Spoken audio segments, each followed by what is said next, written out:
bila nak buat project scheduling ni, the first step ialah form group. Tadi di group dah ada. Kemudian ketua, decide ketua siapa yang nak buat project scheduling. Seboleh-bolehnya. Bila nak decide ketua ni, siapa yang nak buat scheduling, pastikan orang yang nak buat scheduling tu tahu menggunakan Microsoft Project. Okay. Lepas tu, yang kedua, dia mesti ada maklumat tentang Microsoft Project yang sebelum ni. Projek yang sebelum ni dia ada maklumat. Jadi maklumatnya maklumat apa yang kita perlukan? Contoh bila saya sebut maklumat, okey, contoh Microsoft Project. Jadi maklumat yang kamu perlu ada, contohnya MS Project File. Ada tak Microsoft Project File yang projek yang sebelum ini? Sebab kita nak mempermudahkan kerja kamu. Sebab kalau kamu nak start from scratch, yang tak biasa memang dia akan jadi masalah. Okay, jadi kita nak membantulah mempermudahkan kerja. Okay, kalau ada project file yang dulu-dulu, sebab tu project file ni dia boleh bagi pada saya untuk saya tengok apa maklumat yang ada sesuai atau tidak. Kita tak nak misalnya projek tu jadi terlalu susah ataupun terlalu simple sangat. Jadi bila saya tengok nanti saya tahulah. Dalam project file tu kalau boleh adanya cost. Cost dah ada kat situ. Kalau boleh adanya resources. Tapi resources ni yang jadi isu sikit.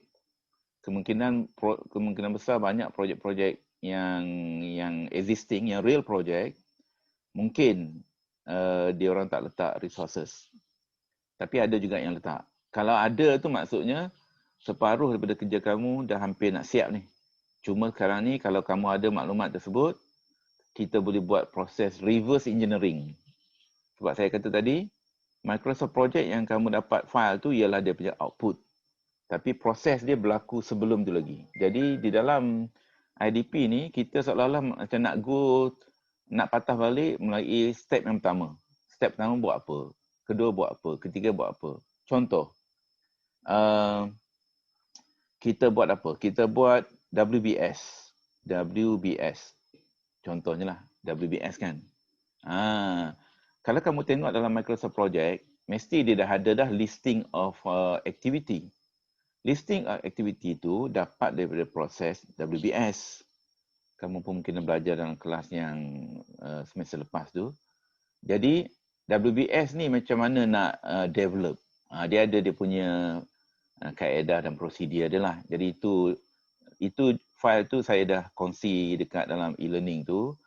Jadi kamu akan lukis WBS ni dalam bentuk tree chart lah, macam carta organisasi tersebut.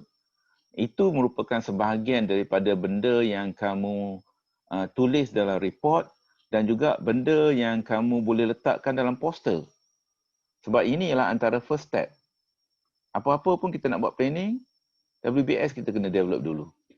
Kalau kita dapat WBS tu, sebenarnya kita dapat jawab banyak soalan. Soalan dia, apakah aktiviti yang kita nak masukkan dalam Microsoft Project. Dan yang kedua ialah apakah dia punya sequence, work sequence. Ataupun kita panggil predecessor lah. Predecessor ke successor ke doesn't matter. Jadi, dua benda dah selesai. Tinggal lagi kita nak cari maklumat lain. Maklumat apa? Maklumat untuk isi kos. Maklumat untuk isi kos ni kita kena dapat daripada resources. Inilah isu resources. Okey, pertama sekali tadi saya kata orang yang kamu nak lantik itu cubalah lantik orang yang dapat akses ataupun boleh mencari bahan-bahan ini. Dia kalau dia tak dapat akses pun tak apa. Kalau kawan-kawan lain dalam grup ke ataupun mana-manalah kawan-kawan dia ada benda tu, maksudnya separuh kaki dah selesai. Banyak masalah ni. Kemudian yang kedua, BQ. Ada BQ tak? Kalau projek ni kamu dapat projek Microsoft Project file ada. BQ dia pun ada, cantik. Sebab apa? dalam BQ ni, kita nak quantity nanti, kita perlukan untuk calculate productivity. Productivity, kita nak perlukan untuk calculate cost. Jadi, BQ mesti ada. Kalau tak ada, maksudnya kita kena kira. Panjang cerita dia, banyaklah kerja kita. Kalau dah ada, kita dah tahu BQ tu sekian-sekian kuantiti. Cuma kita nak kena work backward saja. Nak buktikan, oh ini dia punya whatever lah. Okay, kemudian dah ada BQ, ada apa lagi? Dalam BQ kalau boleh, adanya unit rate. Kalau misalnya kamu kamu dapatkan projek yang dah siap ke, ataupun tak kira lah, whatever lah dokumen tu, dalam dokumen tu ada unit rate. Memang sebahagian tak ada unit rate, ataupun sebahagian tu dia tak nak disclose. Tak kisahlah. Tetapi unit rate ni dia tak berapa jadi masalah, sebab unit rate kita boleh dapat daripada publication CIDB ataupun JKR. Jadi kita boleh pakai sebagai contoh saja kita nak calculate cost. Itu tujuan dia. Jadi kalau misalnya kamu lantik grup tadi, grup orang yang dilantik itu boleh dapatkan maklumat ni, that will be good. Jadi inilah nanti orang-orang ni nanti cuba dalam masa seminggu dua ni akan contact saya, tunjukkan apa bahan yang dia ada, then saya akan decide sama ada kamu boleh buat projek yang untuk kamu nak continue atau tidak. Kalau tidak, maksudnya nak kena cari yang lain. Jadi kita tak nak projek tu satu sama dengan grup lain. Kita tak nak semua grup buat katakanlah rumah kedai. Jadi kita kan ada 6 grup.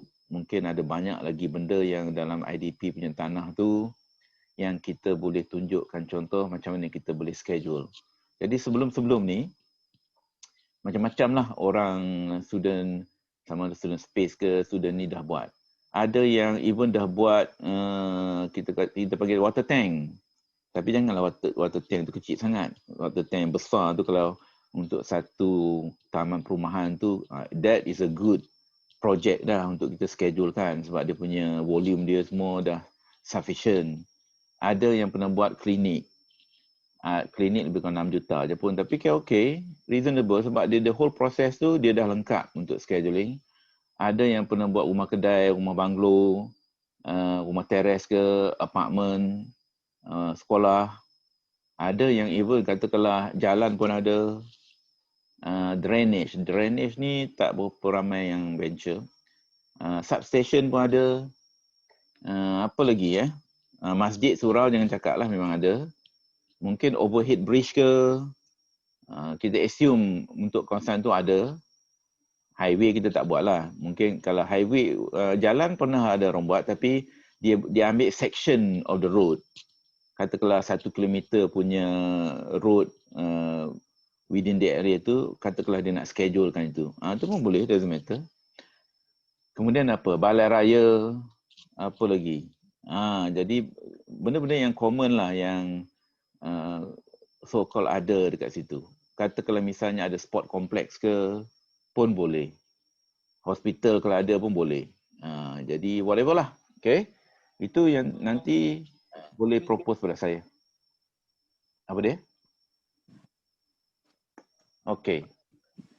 Jadi tadi saya dah sebut tadi, baca dulu requirement guideline saya tadi. Bila dah baca, then group tadi, bila nak pilih tu, pilihlah orang yang boleh ada access kepada information. Kemudian information tu bagi pada saya dulu untuk saya decide, is it okay atau tidak kamu nak continue dengan project scheduling. Katakanlah misalnya walaupun kamu dah decide nak buat satu, tapi kadang-kadang along the way tu memang kita dapati kadang-kadang kita nak cari maklumat tu susah. Jadi mungkin kita akan jumpa maklumat yang lain yang lebih lengkap. Yeah, you can change that. Bagi tahu saya, kita boleh easily change selagi masa semester ni ada lah. Takut dah terlalu lewat, kamu banyak kerja lain nak buat. Okay, then yang step in planning tadi, kalau kamu baca step in planning ni, kamu mungkin faham the overall process nak buat scheduling inilah dia. Pusing-pusing sama juga. Kita develop WBS. Lepas tu apa? Kalau kita tengok develop WBS. Ini dia contohlah. Ini dia. Boleh kata inilah dia punya step dia. Plan, schedule, management, define activity. Ini WBS. Sequence activity. Ini pun dapat daripada WBS tadi. Estimate activity resources. Ini yang contoh kita nak kira duration. Duration of each activity. Bagaimana kita dapat? Kita dapat daripada resources.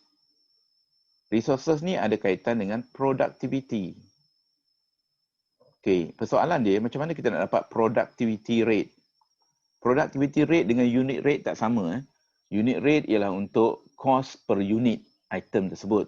Productivity rate ni maksudnya berapakah kuantiti kita boleh buat dalam masa 1 jam contohnya. Itu maksudnya productivity rates. Productivity rate, dalam saya punya e-learning tu saya pun ada share beberapa sampel data productivity rate. Ada satu Excel punya file pun daripada company luar. Dia ada tunjuk kat situ lah. Jadi kita letak kuantiti saja dengan resources yang tertentu, dia boleh generate contohnya duration. Tetapi, resources and productivity rate ni tak sama. Semua syarikat yang real things dia tak akan jadi sama. Ya, sebab macam kita ambil contoh lah, kita makan nasi kan. Nasi 1 pinggan. Nasi kuantiti yang sama, tapi ada orang yang boleh skrin ni gambar folder je. Sorry? Yang skrin yang Cik tunjuk sekarang ni. Oh, kenapa tak boleh gambar folder je. Tak ada gambar apa-apa. Gambar folder? Okay. Mana tadi? Kita dekat sini ni. Nampak tak? Belum lagi. Okey. Baru nampak. Oh, lewat dah bagi tahu. Okey. Jadi yang ni, bila kamu buka folder ni, ini ialah kita panggil apa ni? Ini guideline. Ni yang saya tulis sendiri. Guideline untuk project scheduling. Kamu baca tadilah. Tadi saya dah explain. Okey. Explain apa yang patut kamu buat daripada segi poster dan juga inilah. Okey, kemudian yang file yang kedua ni saya yang nak share, nak tunjuk yang saya cerita tadi. Mana tadi? Ni dia ni. Ini. Okey. File ni nama dia ialah Step in Project Scheduling. Step in Project Scheduling ni sebenarnya inilah benda yang kamu nak tulis dalam report kamu. Bila kita buat scheduling, apa dia punya step-step dan proses dia. Dan bila kamu nanti di hujung semester, kamu akan di-interview dan kita pun sebenarnya kalau macam saya akan tanya soalan yang sama. Okey, cerita balik pada saya step dalam scheduling. Kamu cerita step by step dan daripada situ nanti kita boleh tanyalah. Contohnya WBS. Macam mana kamu develop WBS? Yang menjadi masalah dia orang yang buat scheduling ni mungkin dia faham, tetapi dalam interview kita akan interview orang yang buat projek ni, dia mungkin boleh jawab, tetapi kita akan tanya 2 orang lagi, orang yang tak kena-mengena dengan buat projek scheduling ni, soalan berkaitan dengan scheduling. Jadi sebab itulah integrated IDP 3 ni maksudnya semua orang pun kena tahu kelima-lima projek tersebut.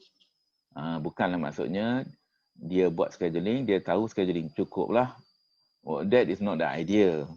The idea is that you have to go through the whole 5 projek.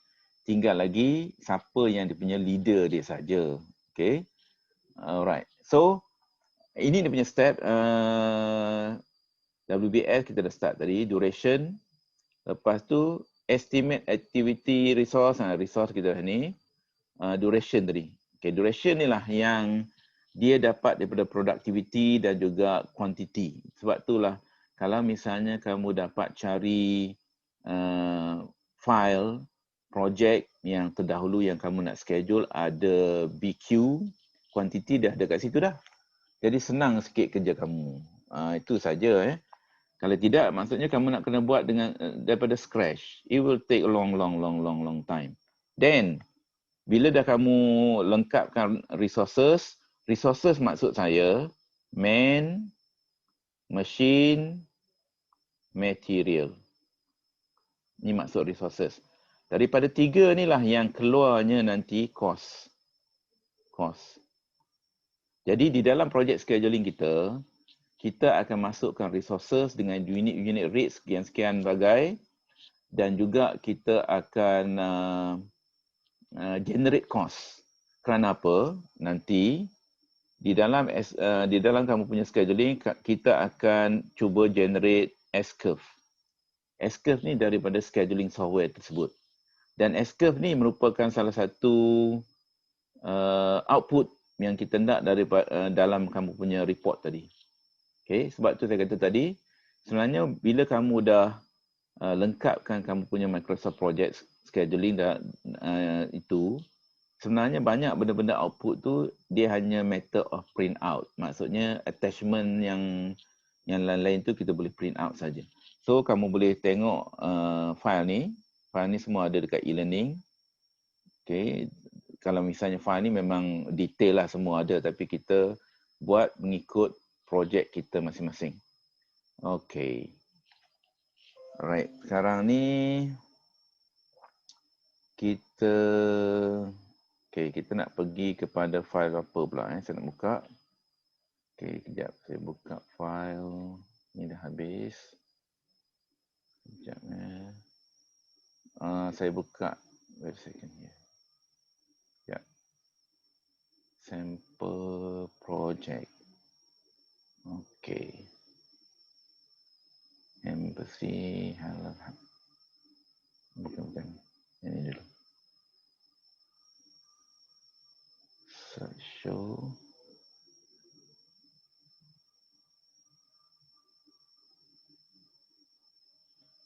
Okey, sekejap saya share. Mana dia? Yang ni. Okey, saya share ni. Alright, nampak ni slideshow ni.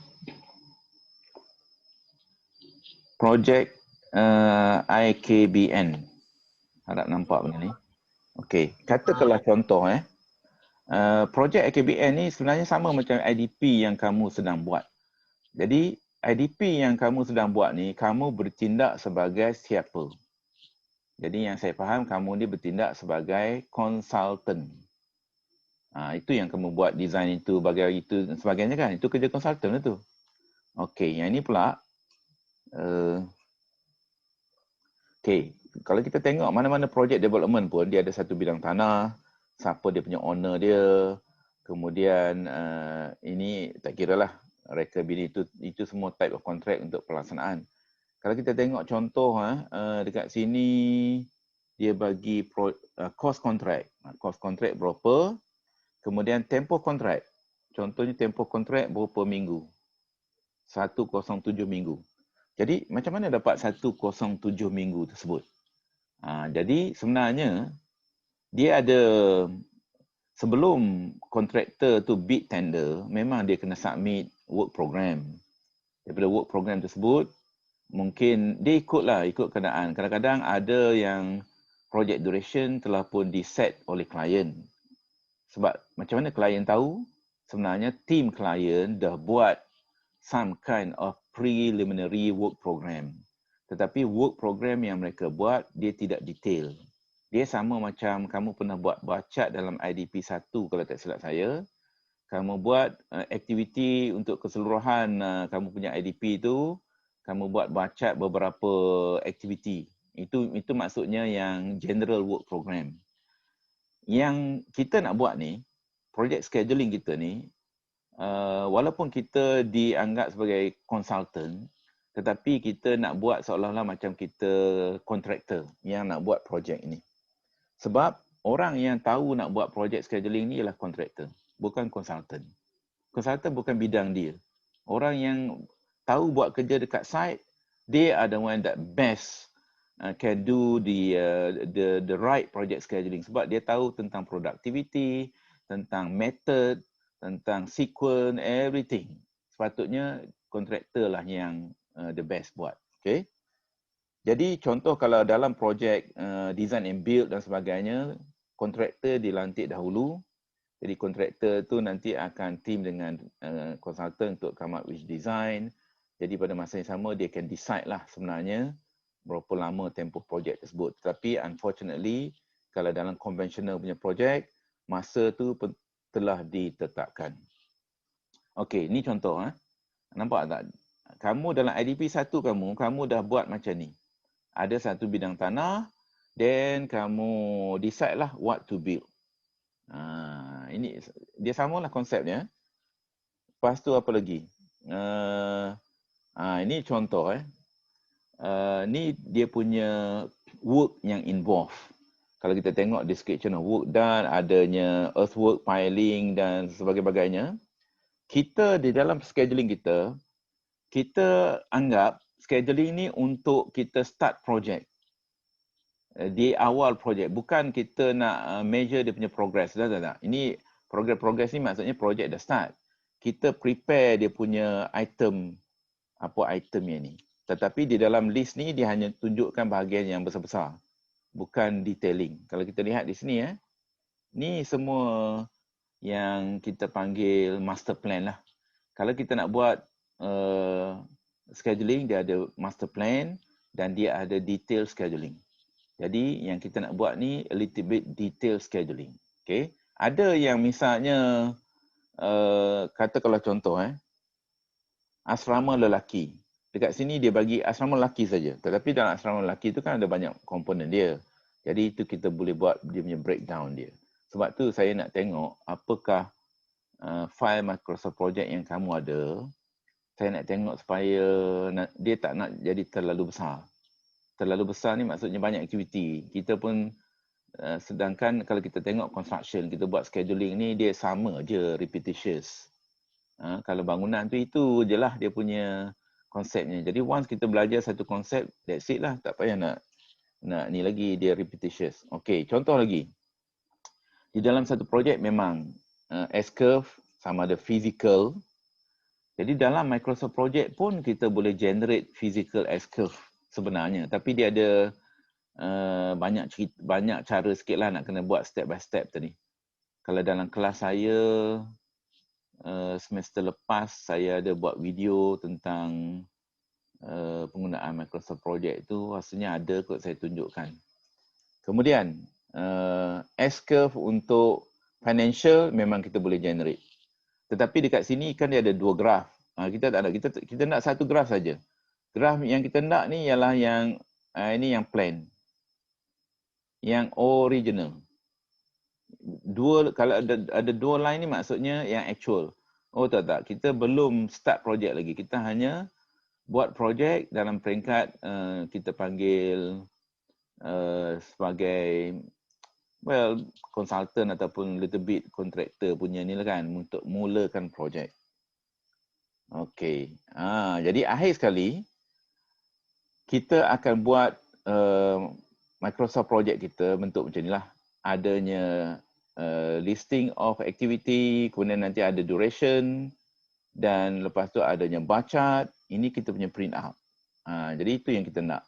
Dan lagi satu sebelum terlupa, bila kamu cari projek, at least dalam report kamu ke ataupun dalam poster kamu, kita nak sedikit drawing.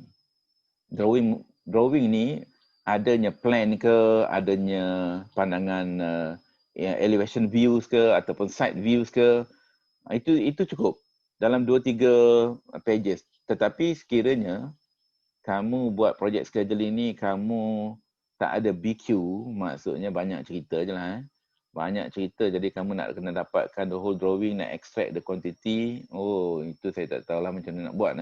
Tapi contohlah beberapa gambar yang kamu boleh masukkan dalam poster untuk memberi gambaran kepada orang yang baca ataupun tengok poster kamu.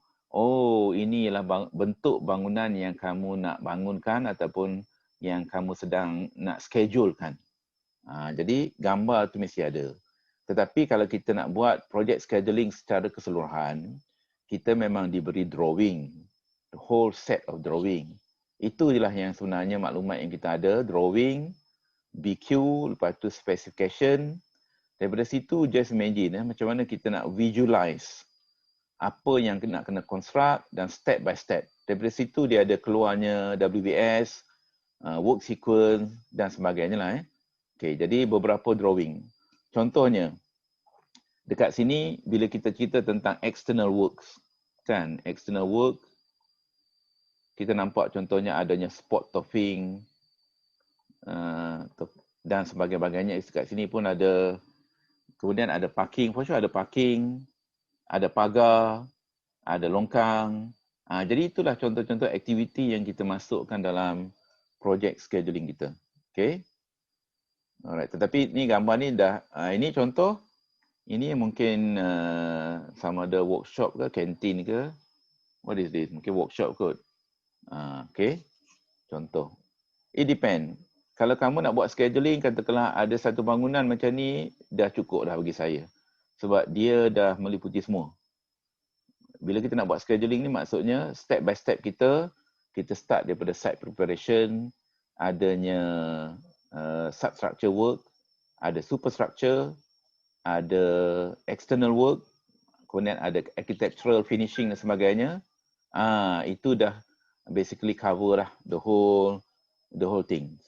Okay. Ini contoh. Ini the whole development. Sebab tu saya kata kalau kamu nak buat ini apa dia? Sewerage plant. Okay, kalau kamu nak buat semua benda ni, nak schedule kan, dia macam banyak cerita lah. Kalau betul-betul lah, kita semua bangunan ni kita detailkan, itu bagi saya dah jadi macam banyak lah. Mungkin not worth lah untuk IDP 3 yang 2 kredit je pun kamu nak buat sample of project scheduling. Okay, ini contoh dia punya konsep. IDP 3 ni sebenarnya sama macam bila kamu bekerja dekat luar, kamu nak bangunkan sesuatu projek. Okay, kita lihat contoh scheduling dia. Tadi yang projek AKBN tadi, mana dia punya Microsoft project dia? Okay, kita buka Microsoft project. Okay, kita ada Microsoft project ni. Kita share kan. Okay.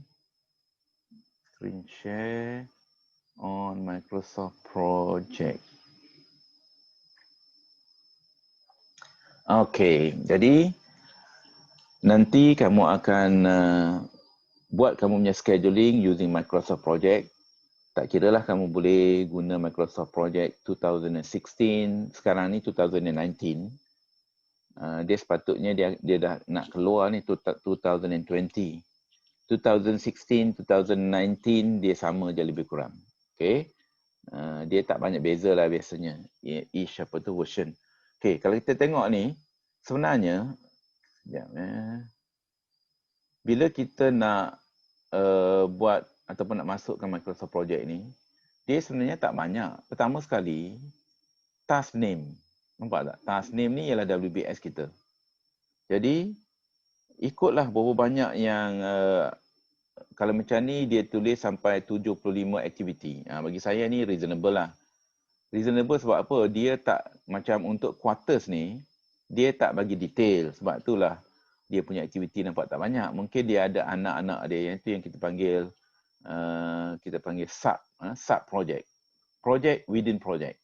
Jadi nanti bila kita kamu buat scheduling, mungkin tak perlulah nak letakkan semua detailing untuk semua blok. Kalau misalnya ada satu sampel blok asrama lelaki saja ke, itu dah mencukupi lah. Ataupun ambil dewan makan saja ke, okay, itu contoh. Mungkin kita letak overall ni, kita boleh letak. Tapi untuk detailing ni, kita boleh pilih. Quarters pekerja ke, satu ke. Macam tu dah mencukupi lah. Okay, kemudian kita tengok apa lagi. Dalam Microsoft Project, sebenar-benarnya bila kamu nak bangunkan Microsoft Project ni, sebenarnya tak banyak kolom yang kamu kena isikan. Satu ialah task, yang kedua ialah duration, kemudian yang ketiga apa lagi? Kita panggil apa ni? Kita panggil predecessor, Kemudian yang keempat ialah dia punya resources. Itu je lah. Dan yang kelima ialah nak organize. Organize according to, kalau kamu lihat sini kan dia ada macam ada indent ni. Ini maksudnya kita organize. How do we organize? We organize according to WBS. Okay, jadi kalau yang tu nak kena tahu little bit tentang Microsoft Project lah. Kalau tak tahu, contohnya kalau semester lepas saya mengajar, saya dah share banyak video-video. Dalam YouTube pun ada banyak yang short video tentang macam mana nak get start on Microsoft Project. Dan saya pun ada saya punya video saya tu yang saya tunjukkan macam mana nak buat. Jadi kamu boleh refer kat situ lah. Okay. Alright. Ini contoh yang kita panggil Microsoft Project untuk projek ini. Okay, kemudian kita tengok lagi satu. Contoh lain. Okay. Contoh lain. Alright, saya share sekejap ni. Okay. Ini dia. Okay, katakanlah contohnya kita ada satu projek ni ialah Malaysian Embassy di New Delhi. Ni projek lama ni. Jadi projek ni kita ada Embassy Malaysia ni mana-mana tempat pun dia ada satu bidang tanah dan of course lah ada existing building. Contohnya ini building yang ada, yang lama-lama punya building. Okay, katakanlah satu hari Malaysian Embassy nak propose buat additional blok. Macam inilah bentuk blok-blok yang nak dibangunkan di atas tanah yang sedia ada. Okay, ini ialah additional development within area embassy tersebut. Jadi sama macam yang kamu buat, cuma yang kamu buat tu dia tidaklah detail macam ni kan, architectural finishing, architectural view untuk semua bangunan tu tak adalah, kita just buat plan views. Macam ni, contohnya kita ada satu bidang tanah. Okay. Contoh, satu bidang tanah, ni dia. Ni embassy punya tanah. Okay. Jadi yang sekarang ni existing, lepas tu kita nak buat site baru. Okay, berdasarkan tersebut, then dia akan start lah. Ni dia. Ini contoh macam IDP kamu lah.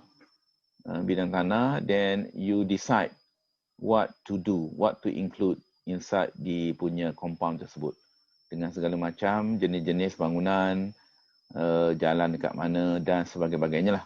Okay. Jadi kalau misalnya contoh, berdasarkan bangunan yang ada, kita nak schedulekan. Yang itu kalau kita nak buat semua, macam saya kata tadi, dia mungkin jadi terlalu banyak. Jadi kita akan, untuk IDP kita ni, kita pilih-pilih lah. Kita pilih-pilih projek yang sesuai. Okay. Okay. Itu contoh. Contoh apa yang kamu buat ni sebenarnya lebih kurang apa yang di luar sana pun buat juga. Okay, kita nak tengok dia punya Microsoft Project. Untuk projek New Delhi ni, agak-agaknya macam mana nampak ni, rupanya. Okay. Okay, kita share sekejap.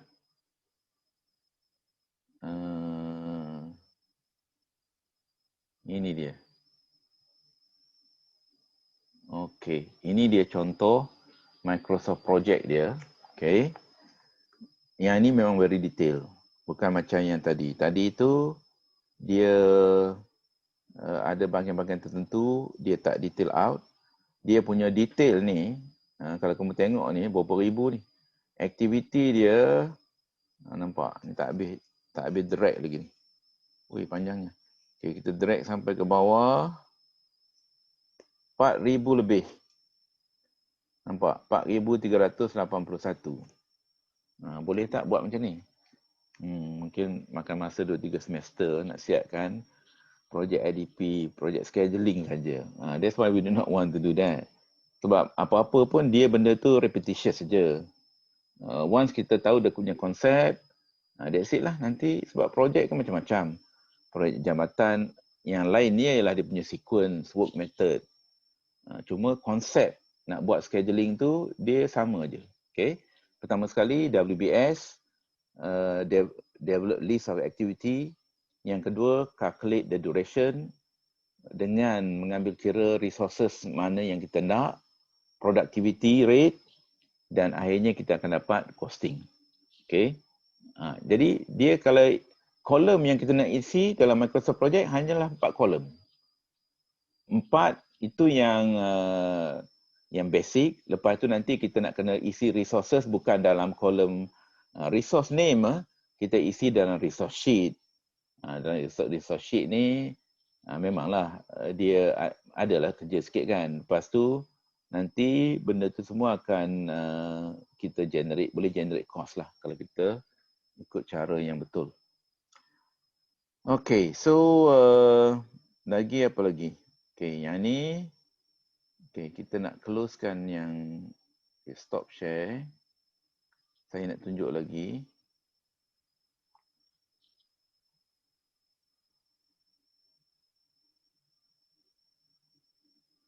Okey, kita nak pergi kepada slide ini. Case study.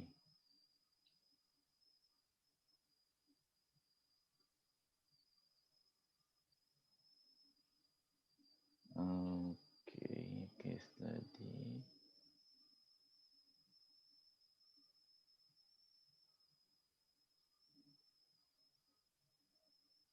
Sekejap Mana dia? Slide. Ikut. Okey, sekejap. Don't save. Okey, saya nak tunjukkan ini.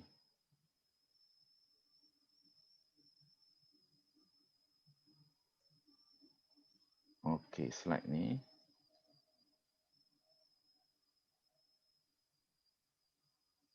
Okey, boleh nampak slide ni Case study for Taman Seri Pulai Utama. Ini Microsoft Project. Okey. Katakanlah contoh bila kita nak buat project scheduling. Okey, kita ada satu projek yang kita nak bangunkan. Projek ni ialah projek perumahan. Sebelah UTM je pun. Ni projek lama ni. Okey. Di dalam Microsoft Project, kamu pun semua sedia maklum menggunakan link bar chart dan juga PDM diagram. Itu semua dah belajar lah. Kita tak nak cerita. Okay, things to be considered. Bila nak bangunkan satu project scheduling, description of work.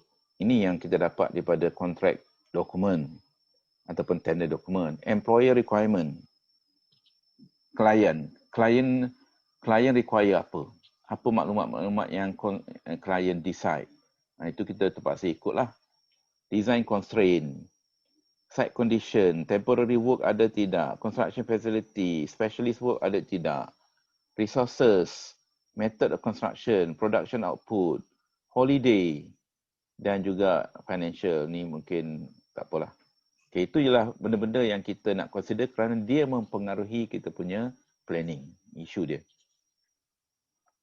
Okay, description of work. Type of project. Location dia dekat mana. Size of project. Total unit of benda yang dibangunkan apa. Scope of work. Semua benda tu mungkin ada dalam contract document ataupun drawing yang kita dapat daripada dokumen tender tersebutlah . Okey, ini contoh. Kita nak buat double story terrace house. Ada berapa banyak? 124 unit. Berapa besar tanah? Ada berapa blok? Scope of work, building work saja, cut and fill, mechanical work, itu simple. Jadi projek ni tak adalah complicated apa. Ini dia punya proposed plan. Okay. Ni layout dia, unit rumah terrace biasalah tu.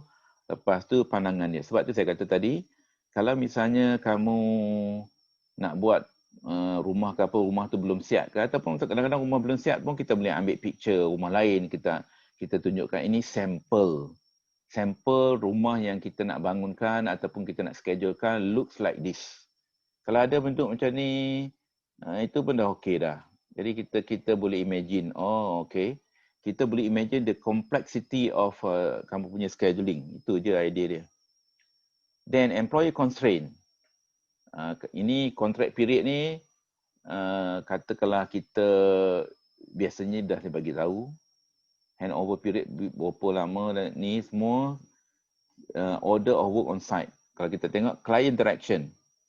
Client direct pula kita nak bina mula daripada mana? Kerana apa? Ni kadang-kadang marketing punya gimmick lah. Ataupun kadang-kadang dia tak nak mengganggu laluan masuk ke itu dan sebagainya. Bila orang buat rumah, misalnya orang buat rumah tepi highway, biasanya orang akan bangunkan di yang tepi-tepi highway dulu. Sebagai marketing gimmick, phase 1. Bila orang tengok, okay, phase 1 dah naik dah, pakat duk beli. Tengok-tengok phase 2 dah jadi masalah. Itu biasalah tu. Okay, design constraint. Apa isu dia? Ada apa masalah? Contoh underpinning. Underpinning ni semua berkaitan dengan foundation lah. Construction joint macam mana, preloading requirement, limited pouring height lah, curing time. Benda tu semua ada dekat specification mungkin. Ataupun contract document. Temporary work, formwork, shoring, earthwork. Jadi formwork only. Dia tak complicated. Mungkin ada setengah site tu, macam-macam dia punya requirement. Lepas tu, kerana apa? Semua benda requirement tadi, dia akan mempengaruhi lambat atau cepat bila kita buat kerja. Itulah dia kata planning. Specialist work, nominated subcon, ada tak? Domestic subcon, okay, apa lagi? Construction facility, ada scaffolding, site office, temporary lighting, itu biasalah, very common one. Okay, site condition. Flat and no contouring. Okay, kawasan site ni dia orang dah buat lah dia punya aras dia lebih kurang flat je. Taman U dan juga sebelah dia. Road access. Biasanya bila kita nak buat planning scheduling, access road tu kita akan construct dulu. Walaupun dia mungkin tidak menjadi sebahagian daripada projek tu. Mungkin projek tu dia punya access road dekat lain. Tapi untuk kita masuk tu, jadi benda tu kita kena masukkan dalam kita punya scheduling. Jangan tertinggal pula access road. Kadang-kadang ada kawasan yang berpaya, lori semua tak boleh masuk. Jadi access road punya construction pun akan memakan masa, akan memakan kos. Itu yang kita kata scheduling ni harus mengambil kira benda yang kita harus construct secara komprehensif dan juga realistik. Ini bukan kadang-kadang kita masuk tender tu memanglah the way orang buat tu kadang-kadang cincai-cincai. Tengok-tengok dapat pula projek. Sudah sakit kepala sebab kita main-main je. Tengok-tengok dapat. Okay. And then workflow. Nampak tak? Workflow dia tadi, daripada mana kita nak start dia punya aktiviti. Dan kalau misalnya kita guna gang, 2 gang. Okey lah tu. Jadi satu gang akan bergerak. Jadi itu akan mempengaruhi sequence of aktiviti dan juga cara kita plan predecessor, successor dan sebagainya ataupun ada overlap ke, lead ke, lag ke dalam kita punya planning. Okay, number of unit is there. Then berapa blok dan sebagainya. Okay, resources. Resources apa yang kita nak pakai? Jadi kita kena decide. Contohnya backhoe lah, berapa banyak bilangan. Ini contohnya kalau kita decide dah bilangan dia, itu yang kita gunakan kaedah resource leveling. Semester lepas kita dah belajar resource leveling, resource smoothing. Resource leveling ni maksudnya kita flat out kita punya resources, tetapi dia akan mempengaruhi duration of the project. Some project activity itu terpaksa dipanjangkan kerana kita limitkan penggunaan resources. Tetapi kalau kita nak cepatkan, kita tambah resources. Kemudian gang. Biasanya kalau buat rumah ni, projek yang macam ni, gang dia, satu gang tu dia buat semua. Okay. Dia lah carpenter, barbender, semualah dia. Kalau kecuali projek besar tu, dia have different gang untuk ni lah. Carpenter dan sebagainya. Work sequence. Inilah yang contohnya, tapi ini bukan WBS. Ini ialah sequence of work daripada satu aktiviti ke aktiviti yang lain. Tetapi dia ada banyak cara. WBS ni pun kita boleh lukis dengan cara yang begini. Ada yang kita lukis macam bentuk carta organisasi. Dia punya kepala dia turun ke second level, third level, fourth level dan sebagainya. Tapi ini satu lagi cara. Ini mungkin lebih bagus untuk kita tengok relationship between aktiviti yang sebelum dan juga selepas. Sebab semua dia dah ada dah. Step by step. Lepas ni nak buat apa, lepas ni nak buat apa dan sebagainya. Inilah yang kita dapat daripada WBS punya hasil kerja tadi. Then, ini contoh. Bila dah dapat WBS, ini dia list of activity ni. List of activity ni dah dapat pada mana? Ini daripada WBS. Kita dah kenal pasti apa perlu buat. Kenapa kita buat macam tu? Supaya tidak ada item yang tertinggal.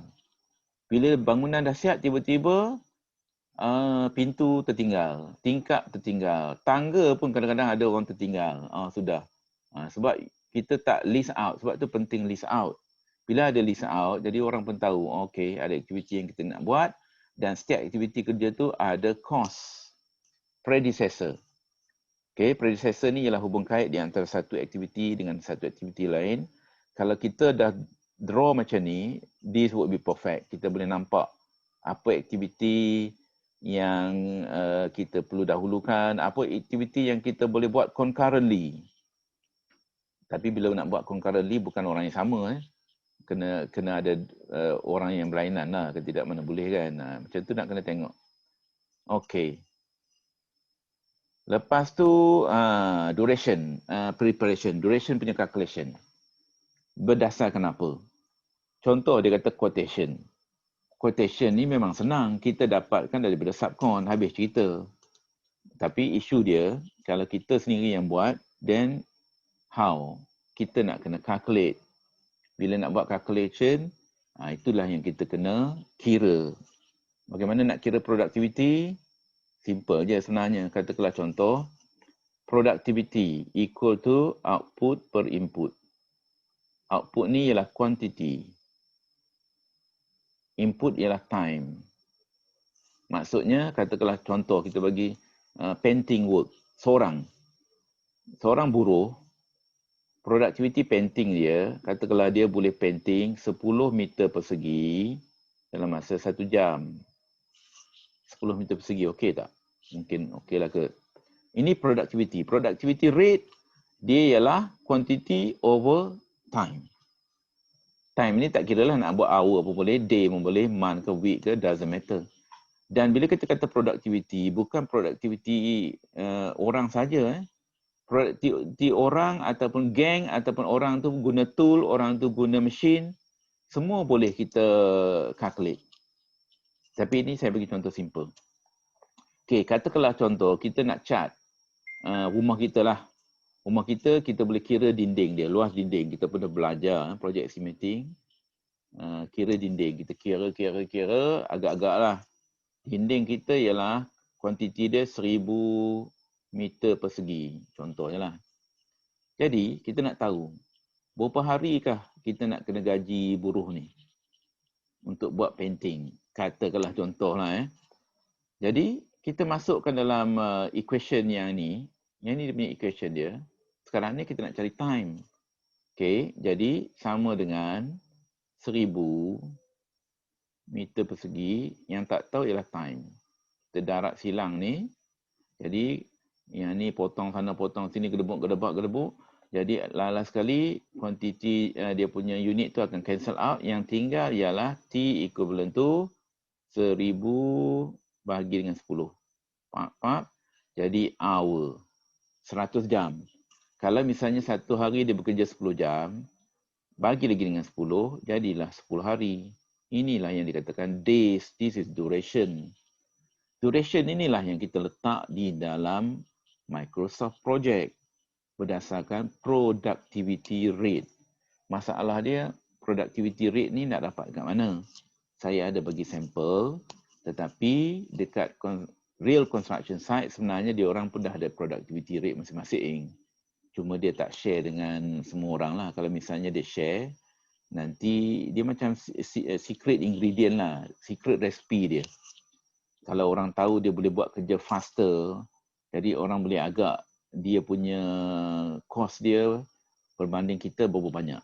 Jadi ini kan construction kan kompetitif punya business. Okay. Ini dia standard time calculation. Okay, di dalam kita nak calculate, nanti di dalam kamu punya IDP report pun kamu boleh buat macam ni lah dalam bentuk table.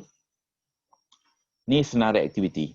Aktiviti ni sama yang lebih kurang ada dalam BQ, ataupun kita boleh split kan, dan ikutlah macam mana nak buat pun boleh, dan lebih kurang sama dengan apa yang kita akan letak dalam Microsoft Project. Quantity ada. Ini semua daripada BQ ni. Sini semua daripada BQ. Okay. Berapa quantity, labor constant. Labor constant ni ialah productivity rate lah. Cuma kadang-kadang di dalam istilah-istilah lain dia sebut labor constant. Okay, kalau misalnya mungkin dia untuk machine kadang-kadang dia sebut machine output. Itu semua sama lah tu, productivity rate. Cuma saya gunakan perkataan productivity rate. Jadi labor constant ni maksudnya productivity. Ini telah pun ditentukan ataupun kita ada data. Katakanlah kita assume kita ada data yang kita dapat daripada site ke ataupun daripada pengalaman yang terdahulu. Jadi total workman hours sekian-sekian, number of labor dia berapa banyak, working hours berapa, total man hours kita dapat sini, dan gunakan formula yang sama macam saya sebut tadi, kita akan dapat duration. Kalaulah pile cap ni, kita nak letakkan sebagai satu aktiviti saja, kita tak nak benda yang kecil-kecil ni, kita boleh juga, kalau kita tak nak letak, jadi maksudnya inilah total duration, 6.44. Kadang-kadang 6.44 ni orang jadikan 7, tak payahlah letak poin-poin gitu. Kadang-kadang orang letak ekstra, sebab apa? Nanti bila berlaku kelewatan, dah sudah jadi masalah. Sebab tu dalam construction ni, sebenarnya bila kita buat scheduling, katakanlah kita projek tu 2 tahun, sebenarnya kita boleh siapkan dalam 1.5 tahun. Tetapi kita tak ceritalah kita boleh buat 1.5 tahun. Kita stretch dia. Kerana nanti extension of time, delay dan sebagainya, dia akan lihat kepada kita punya total float tu. Total float tu affected atau tidak. Macam contoh COVID kan. Bila projek tu tak berjalan sekarang ni due to COVID, hari tu MCO dan sebagainya, orang nak claim extension of time. Jadi isunya extension of time nak claim macam mana. Dia katakanlah dia kata MCO 3 bulan, dia pun claim 3 bulan. Orang tak layan macam tu. Dia hanya akan layan based on kita punya critical path. Itu yang dikatakan kita calculate critical path total float. Only activity yang on critical path yang affected, itu baru dia consider lah. Kalau tidak banyak lah kita dapat claim. Okey, jadi itu contoh. Then, angka ni semua berdasarkan trade, resources. Ikutlah. Sebab lagi banyak resources kita guna, lagi costly. Sebab tu nak kena guna just ngam-ngam. Sebenarnya planning scheduling ni, the idea of planning scheduling, kalau yang bagus punya, kita cuba buat planning scheduling ni seminima yang mungkin. Bukan seminima, mungkin perkataan yang kurang tepat. So optimize. Kita optimize the cost. Maksudnya kita use the right resources, the right method dan sebagainya, tu baru betul.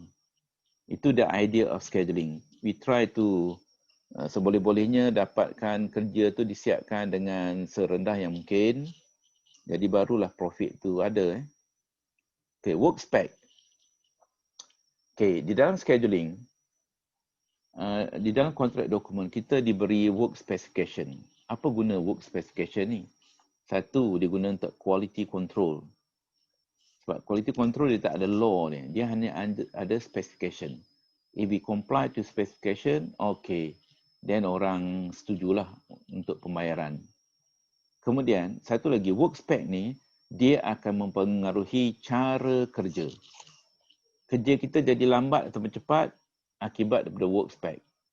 Kalau benda tu dia perlu lebih teliti, for sure lah kerja kita akan jadi slow. Itu dia punya pengaruh specification kepada scheduling sebenarnya. Jadi, kita pun nak kena baca, kalau betul-betul scheduler, dia nak kena baca work spec. Okay, ini kita ambil contoh. Untuk brickwork saja, kalau betul-betul nak buat brickwork, tengok berapa banyak aktiviti yang kita boleh buat. Ini dah detail ni. Selalunya orang tak buat macam ni kan. Orang kata brickwork saja. Tapi nak tunjuk contoh. How basically kita develop WBS. Daripada kerja tersebut lah. Itu satu persatu. Kalau nak detail lah. Tetapi dalam scheduling itself, kita tak bagi terlalu detail.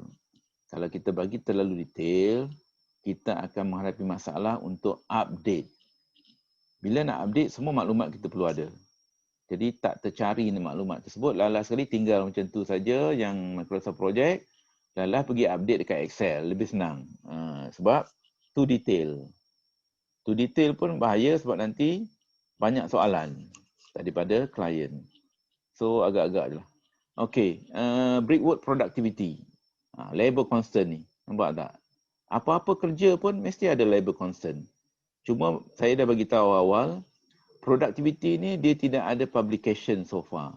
JKR pun tak keluar, CIDB pun tak keluar, siapa-siapa pun tak keluar. Tapi kalau di luar negara ada, di US tapi untuk negara dia lah. Itu yang jadi isu. Jadi kalau kamu dapatkan productivity rate yang gunakan syarikat kamu ke dan sebagainya, this is very good. Kamu masukkan report ataupun bagi pada saya, kamu boleh dapat extra mark for that. Because benda ni is a good effort lah kalau kamu boleh gunakan productivity daripada yang kamu dapat. Okay, jadi whatever calculation dia, at the end of the day, ini yang kita nak cari. Okay, duration. Duration of activity. Okay, dan akhir sekali kita whatever lah kita dah calculate. Okay, kita dah calculate, nampak tak? Kita masukkan dalam Microsoft Project kita duration ni, apa yang kita calculate tadi. Sebab tu duration yang kita masuk ni bukan saja-saja masuk. Agak-agak nak letak 2 hari letak. Agak 3, no. Dia ada asas dia. Asas dia ialah tentang daripada productivity calculation. Sebab tu bila kita buat project monitoring, bila projek kita dah lambat, macam mana kita nak buat? Kita bukan adjust duration tu, kita adjust productivity orang tadi. Kita tambah orang, kita tambah machinery, kita bekerja overtime. Itu sebenarnya dengan secara tak langsung kita increase productivity lah. Jadi automatically atas kertas kita akan tukar lah. Yang sebenarnya, that's how planning scheduling basically relate dengan real practice. Okay, brickwork semua tu jadi sama jugalah. Kalau brickwork pun ada dia punya precedent diagram dia, step by step dan sebagainya. Dan akhir sekali kalau kita lihat contoh, bila kita buat calculation untuk setiap aktiviti tersebut, kita dapat tahu. Contohnya untuk ini berapa hari, bahagian sini berapa hari dan total duration ialah contoh 47 hari untuk brickwork saja. Kerana dia melibatkan berapa ratus unit tadi kan. That's how manually pun kita boleh calculate dan sepatutnya bila kita input dalam Microsoft Project tu dia lebih kurang sama. Dan bila kita buat scheduling, kita nak kena consider calendar. Sebab tu bila kita buat scheduling ni, antara step yang awal-awal yang kita set ialah kita set time ataupun kita change working time. Itu kalau kita nak set lah. Sebab Microsoft Project tu dia ikut timing ataupun holiday. Holiday dia tak ada. Tapi timing tu daripada US punya. Sabtu, Ahad tak bekerja. Kita di Malaysia ni oleh kerana terlebih rajin, Sabtu, Ahad pun site buka. Sampai malam lagi, tengah malam lagi. Contohnya lah. Jadi kita boleh change accordingly. Dan bila kita tukar timing tersebut, result yang kita dapat untuk Microsoft Project pun dia akan jadi lain kerana dia mengambil kira extra working hours. Okay, jadi itu kalau misalnya, tapi itu sebenarnya tak kritikal sangatlah. Misalnya kalau kamu buat, kamu punya work program normal Isnin hingga Jumaat pun tak kisahlah, saya boleh terima benda tu. Sabtu off day ke, doesn't matter. Okey, jadi akhir sekali bila kita dah masuk dalam Microsoft Project, inilah yang kita nampak, kita akan keluarkan kita punya bacat kita dan sebagainya. Jadi itu merupakan output hasil daripada yang kita buat. Itu plus kita panggil brickwork. Begitu juga plastering. Semua aktiviti pembinaan ni dia ada dia punya step by step, the same process, ulang konsep yang sama. Jadi saya tak pergilah kepada yang tu. Kita just nak cerita Kalau nak buat scheduling ni sebenarnya dia banyak kerja. Banyak kerja. It is not ni. Sebab tu saya dah bagi tip pada kamu tadi. Macam mana nak kurangkan kerja. Bukan kurang macam mana. Maksudnya kita dapatkan projek yang sedia ada. Lepas tu, projek tu pastikan file yang kamu dapat tu ada maklumat tentang listing of activity for sure ada kan. Kalau ada course lagi bagus, kalau ada resources lagi bagus. Kalau misalnya course tak ada, resources tak ada, itu yang kamu kena develop dan masukkan course tersebut. Banyaklah sikit kerja tapi benda tu boleh buat. Okay. Kita buat konsep anggaran. Kita tak nak exactly dia punya cost. Anggaran lah. Bukannya betul-betul punya. Tapi kena reasonable lah. Contohnya kata kalau kita buat satu balai raya. Kita tahu balai raya ni cost dia berapa juta. Bila kita, kata kalau kita tak ada cost apa-apa, kita masukkan cost tu, tiba-tiba jadi sampai 100 juta. Ini bukan projek politik. Jadi by right dia reasonable. Reasonable tu okey lah tu. Tak markup tinggi-tinggi. Jadi itu yang kita nak. Okay, then apa lagi file yang okay, sekejap itu slide. Okay, dalam folder saya pun ada WBS. Nanti kamu tengoklah WBS tu apa. Kita tengok poster lah kot. Sekejap, kita tengok poster. Mana poster? Poster ni pun ada macam-macam yang student buat. Ikutlah, ada yang okay. Sekejap ni dia.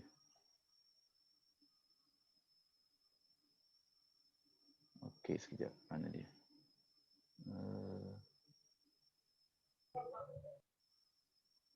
Share screen. Poster. Ini contoh poster. Contoh poster. Jadi ada nama kamu punya IDP. Okey, sekejap. Mana dia? Okey, ada nama kamu punya kumpulan tadi. Okey, sekejap. Nama kumpulan. Nak work program ni kita boleh tukar kepada apa benda yang kita nak schedule. Kata kalau kita kata kita schedule projek apa ni Sekejap. Bawah ni. Ni ada picture dia. Picture dia ni apa ni? Sekolah. Blok sekolah. Katakanlah blok sekolah ni kan. Ada beberapa picture, okey lah. Picture itu jangan besar sangat sebab kita tak nak tengok picture tu sebagai dia punya main dia. Yang fokus dia adalah kepada apa benda yang kamu nak buat ni. Benda-benda macam ni lah.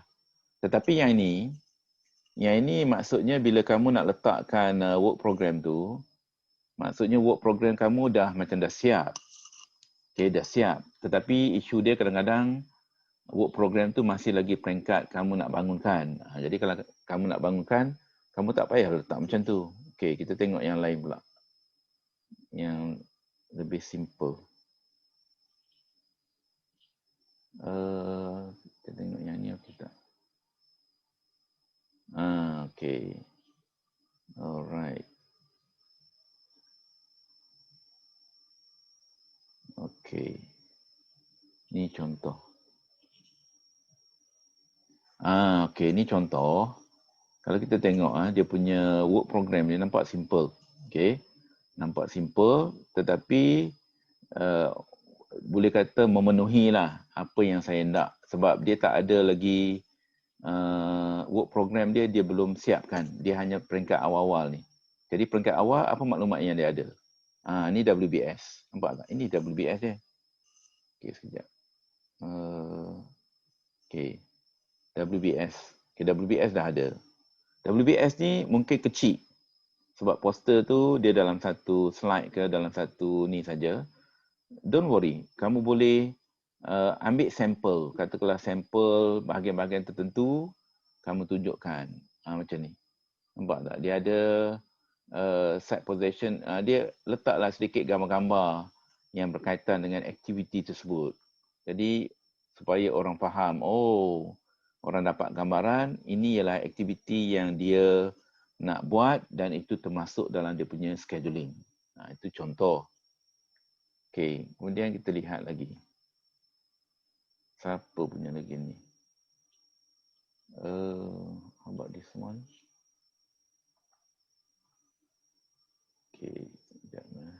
Yang lain.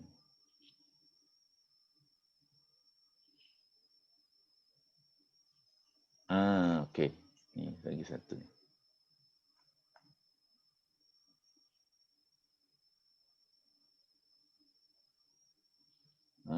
Okey.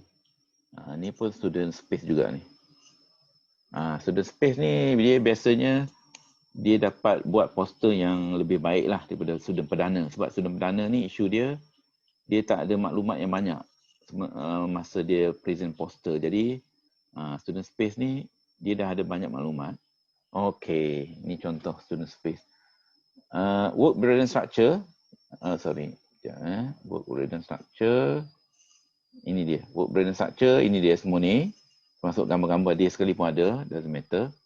Okey, lepas tu dia letakkan yang ditandakan ni, yang bahagian ni, dikembangkan, ditunjukkan contoh. Sebab isu dia kita tak boleh nak tunjukkan semua dalam poster, nanti dia akan jadi terlalu kecil, jadi menyebabkan orang tak boleh nampak. Dia ambil sampel saja. Tetapi di dalam report kamu boleh masukkan semua. Sebab report tu markah dia lebih besar. Jadi semua the whole WBS tu akan ada dalam report. Cuma dalam poster ni dia nak tunjukkan gambaran awal. Apa projek yang kamu nak schedulekan. Okey, lepas tu dia tunjukkan ini. Ini dia lokasi. Yang saya bulat ni, lokasi propose ni projek apa? Projek masjid. Di mana kamu nak letak masjid ini di dalam kawasan IDP kamu? Tanah yang bahagian mana? Ini propose je. Tanah kamu, IDP kamu kan besar. Jadi kamu katalah, okey, kat sini. Alright. Then, contoh gambar masjid. Gambar masjid, ini sama ada gambar masjid yang betul-betul punya ke, ikut yang kamu punya ni, ataupun sampel dia. Yang lebih kurang lah. It will look like this. Jadi, okey lah tu. Jadi, semua dah, bagi saya, ini poster antara poster yang bagus. Dia ada WBS, dia ada list activity. Kalau dia ada, lepas tu dia ada gambar ni, lepas tu dia ada location, dia punya propose site. Okey lah tu. Dia dah memadai lah tu. Doktor, poster dia skeping je ke ataupun macam mana? Poster dia by right. By right skeping je. Skeping saja. Cuma, oleh kerana kita ni semua dah online ni, okay, jadi kemungkinan besar nanti, kita akan decide nanti, kita akan minta poster, kamu kena present poster tu. Nanti ada sesi dia. Biasanya kamu akan present dia bila tu, ada bagi tahu tak tadi? Bila kena present. Kita ada 5 pertemuan. Mungkin pertemuan yang ke-4 ke apa ke? 13 hari bulan 12. 12 hari bulan 12? 13 hari bulan 12. Pertemuan ke berapa tu? Ketiga ke? Kita ada 5 pertemuan kan? Okay. Kalau 13 hari bulan 12 tu, jadi maksudnya dah nak dekat-dekat habis lah tu, nak ujung-ujung kan. Okay. So, poster ni, kalau sebelum ni, apa yang kita buat, student tu akan prepare dalam bentuk PowerPoint ke, semua sumbat masuk dalam satu poster, seboleh-bolehnya. Sebab tu bila satu poster, dia tak banyak lah yang dia boleh letak dan dia nak kena pilih apa maklumat yang betul-betul dianggap sebagai penting. Okay. Cuma kalau misalnya benda tu terlalu kecil sangat ke, dia bolehlah misalnya detail dia tu dia letakkan dalam slide yang lain. Sebab isunya kita nak present guna slide. Tapi kalau kita present pakai poster hanya satu saja. Yang poster print out tu hanya satu saja. Jadi kamu boleh, yang macam yang saya tunjuk ni semua satu je lah. Kalau dia buat dalam slide pun dia letakkan dalam satu slide saja. Cuma kalau misalnya kadang-kadang benda tu memang saya akui ada benda yang kecil-kecil sangat sampai tak boleh nampak apa, kadang-kadang cross section apa-apa untuk projek jalan ke apa. mungkin it is better kamu letakkan dalam slide yang berlainan semata-mata nak explain. Sebab nanti bila kamu letak dalam satu slide ke, nanti kamu nak zoom, dia jadi masalah during presentation. Itu isu dia. Bila zoom pula dia pecah. Jadi langsung bila orang tak nampak pun payah juga kan. Dia tak memenuhi kriteria so-called presentation pula kan. Jadi bolehlah misalnya kamu letakkan dalam satu poster overall tadi, cuma untuk nak explanation tu kalau sekiranya ada bahagian kecil-kecil tu bolehlah letak berasingan. Tapi jangan banyak-banyak slide. Itu dah bukan memenuhi kriteria poster dah betul pun kalau dah banyak-banyak sangat. Alright. So apa lagi? Sekejap tengok ni apa benda ni. Oh ni tak ada. Sekejap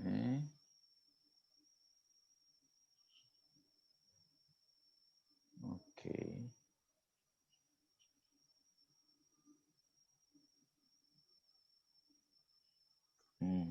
Okay, kita tengok ni. Ni pun satu lagi. Ni pun maksudnya student space juga ni. Okay. Ni contoh. Ni rasanya pun student space juga. Jadi dekat sini ni ada lagi banyaklah maklumat. Cuma contohnya macam dia punya location ini, bagi saya dia punya ni terlalu besar lah.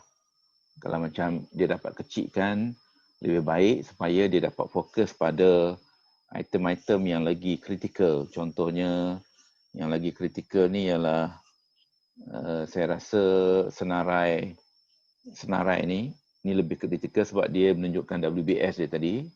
Ini dia tunjukkan macam resource sheet dia, ini pun tak perlukan lagi. Okay. Ini juga S-curve dia. S-curve pun mungkin tak diperlukan lagi kalau misalnya ada. Jadi contohnya dekat sini, grup ni dia letakkan gambar dia banyak-banyak kat sini kan. Ini sebenarnya tak perlu dah. Jadi kita membazirkan ruang. Sepatutnya yang ni kita boleh delete, kita letak di atas saja dia punya tajuk scheduling tentang apa, itu dah mencukupi. Yang major yang kita nak tadi ialah berkaitan dengan yang saya katakan. Sebenarnya yang work program ni lah yang kritikalnya. Ini yang sepatutnya dia besarkan. Boleh nampak overall. Okay. Jadi bahagian-bahagian group member ni, sebab group member ni di awal-awal tu dah ada dah. Jadi mungkin yang ni pun mungkin belum lagi diperlukan. S-curve dia pun saya kata boleh delete lah. Itu contoh lah. Dalam pemilihan poster tu, pastikan dia punya mentality ataupun idea dia supaya orang faham kita nak buat projek scheduling tentang apa. Jadi gambar tentang projek pun dia tak ada dalam poster ni. Okay? Itu contoh yang tak berapa bagus lah bagi saya. Okay, sekarang ni dah pukul 4. Jadi kalau misalnya siapa yang belum tahu lagi nak guna Microsoft Project, boleh pergi ke YouTube saya, dapatkan daripada student saya yang semester lepas, ada dia punya link-link dia kat situ. Senang je, boleh Google SKAA 4113 ataupun nama saya Abdul Rahim B itu bin, Abdul Hamid tu dia akan ada tu YouTube yang tentang Microsoft Project. Okey, jadi saya buka soalan. Siapa-siapa yang nak tanya soalan?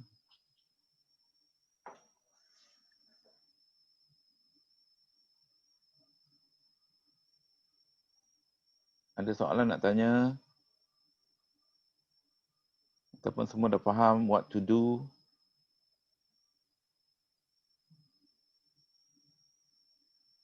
Okey, ada soalan tak? Ada dalam chat. Mana dia chat? Okey, mana chat tadi? Allah, sorry.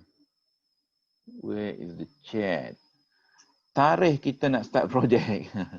Kena backdated ataupun tarikh hari ni? Good soalan. Okey.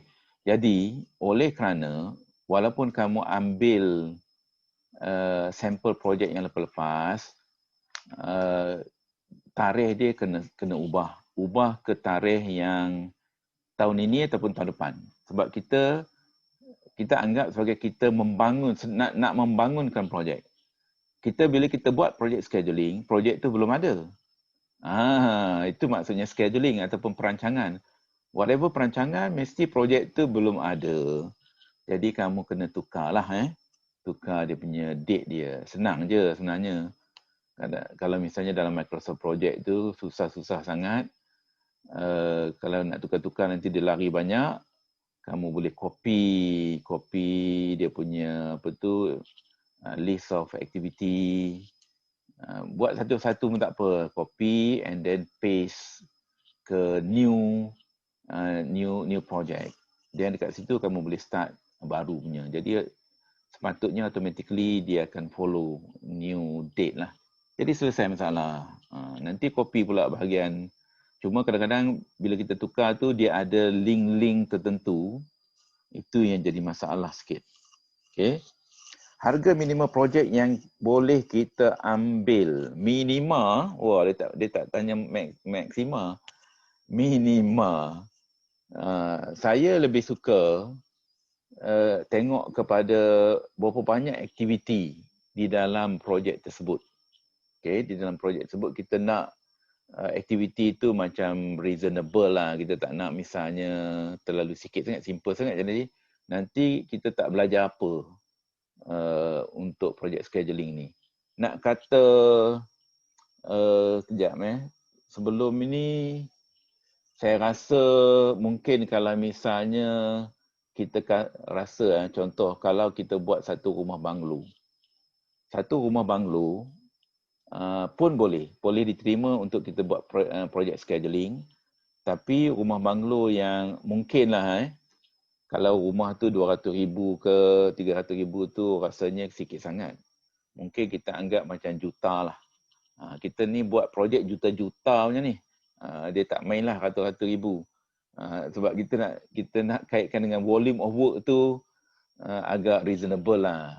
Mungkin biasanya dulu pernah buat projek banglo, tapi projek banglo yang datin-datin lah kan. Mungkin orang politik ni, dia juta lah. Mungkin 1 juta ke atas lah. Ada juga projek banglo yang tak sampai 100,000. Ada juga kan. Okey.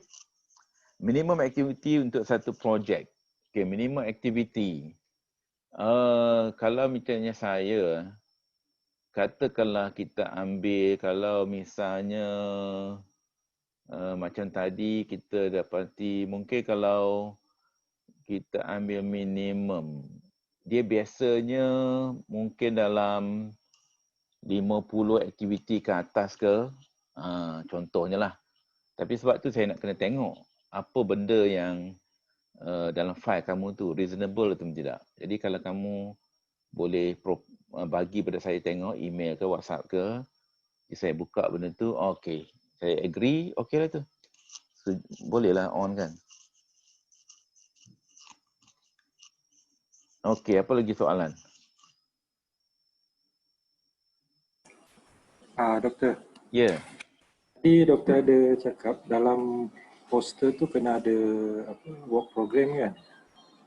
So, work program tu tak semestinya. Bergantung kepada kamu dah siap atau belum. Okay. Jadi yang penting yang paling penting sekali ialah WBS itu yang kita nak tengok tu.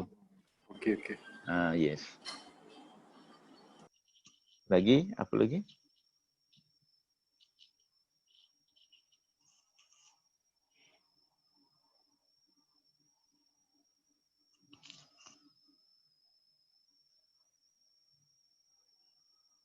Okey, ada soalan apa lagi?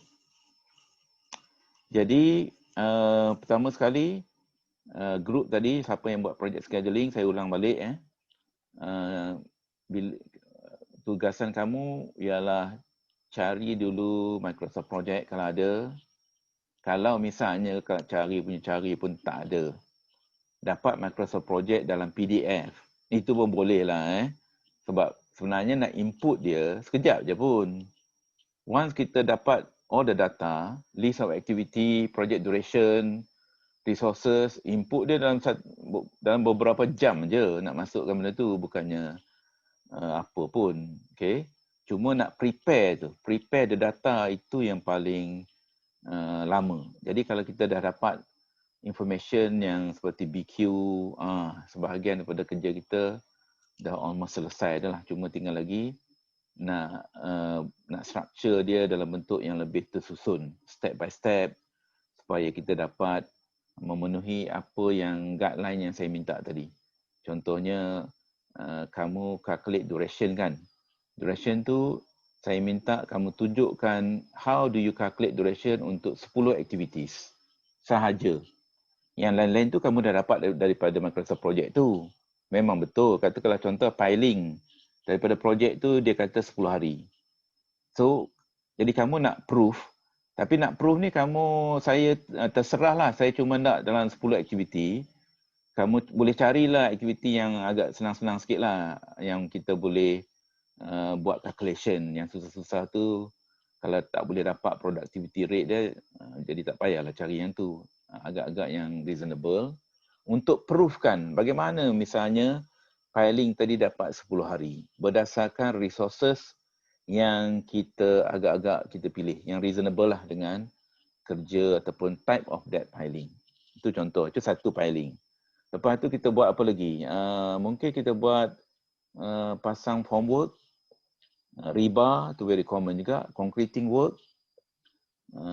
Kemudian apa lagi? Carilah apa-apa lagi yang aktiviti yang lebih kurang supaya kita boleh tunjukkan how do we calculate duration, dan bila kita dah boleh calculate duration, automatically sebenarnya kita boleh calculate cost. Sebab cost tu kita boleh dapat unit rate untuk kerja tersebut. Katakanlah contoh riba. Jadi agak-agak riba jenis apa yang kita dipakai, lepas tu berapa hari pekerja bekerja dan sebagainya. Lepas tu berapa banyak kuantiti riba.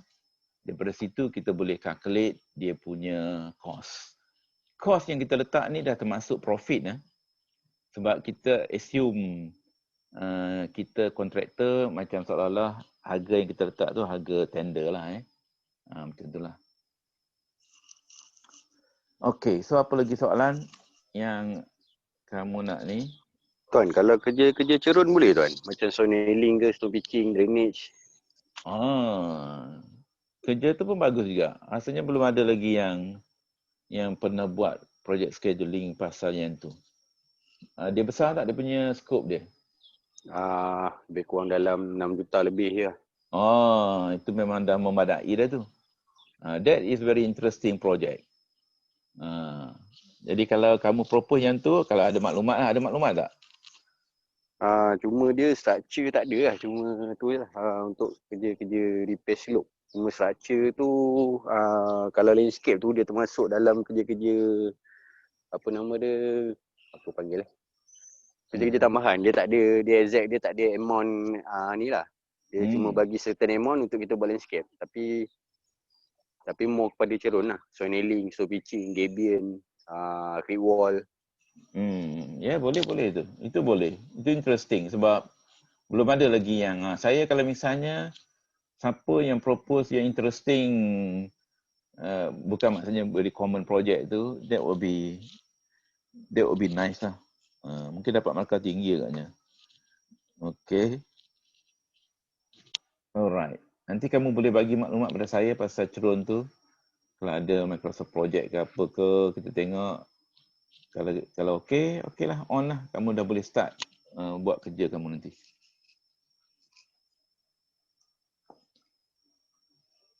Alright. So apa lagi soalan? Jadi nanti first step kamu cuba dapatkan maklumat, cari maklumat dulu apa-apa, and then as quickly as possible bagi pada saya, sama ada melalui WhatsApp ke ataupun saya punya email saya rahimhamid@utm.my. Okay, saya type kat sini lah. Mana dia? Okay, rahimhamid@utm.my. Jadi nanti saya akan ini. Okay, saya akan respon lah as quickly as possible supaya kamu boleh start kerja tu. Okey, jadi kalau tak ada apa-apa, itu sajalah kita punya kelas untuk hari ini. Dan you are free to WhatsApp me, contact saya untuk tanya apa-apa soalan yang nanti timbul lah. Mungkin sekarang ni belum lagi ya. Alright, kalau tak ada apa-apa kita jumpa lagi. Terima kasih. Assalamualaikum dan selamat petang. Waalaikumsalam. Terima kasih. Assalamualaikum. Waalaikumsalam. Terima kasih. Okay.